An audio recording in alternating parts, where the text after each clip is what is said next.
የዘራችሁ ዘር 100 እጥፍ ያፍራ። ይህንን ቪዲዮ ለ5 ሰው ሼርና 5 ጊዜ ኮፒ ሊንክ እንድታደርጉ በጌታ ፍቅር ይጠይቃችኋለሁ። የእግዚአብሔር ቃል ሲናገር ኦሪት ዘፍጥረት ምዕራፍ 26 ከቁጥር 12 እንዲህ ይላል፣ ይስሐቅም በዛች ምድር ዘርን ዘራ፣ በዛችም 100 እጥፍ አገኘ።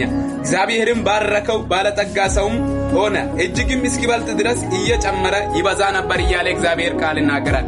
ስለዚህ ይስሐቅ ይህንን ዘር ሲዘራ በጣም ራብ በሞላበት በስደት ምድር ላይ ሆኖ ጭንቀት በበዛበት ምድር ላይ እግዚአብሔር ዘርን ዘራ። ያ የዘራውም ዘር ደግሞ እጅግ በዝቶ 100 እጥፍ አፈራ። ዛሬም አንድ ነገር በኢየሱስ ስም እላችኋለሁ፣ በሕይወታችሁ በየትኛውም ሁኔታ ውስጥ ሆናችሁ፣ በየትኛውም ችግር ውስጥ ሆናችሁ፣ በየትኛውም ጭንቀት ውስጥ ሆናችሁ የዘራችሁ ዘር ጌታ በኢየሱስ ስም 100 እጥፍ ያፍራ። ያንን ደግሞ ያፈራውን ፍሬ ጠላት ሰይጣን ዲያብሎስ ሳይሆን እናንተ ራሳችሁ ደርሳችሁ በሕይወት እንድትበሉ ዘንድ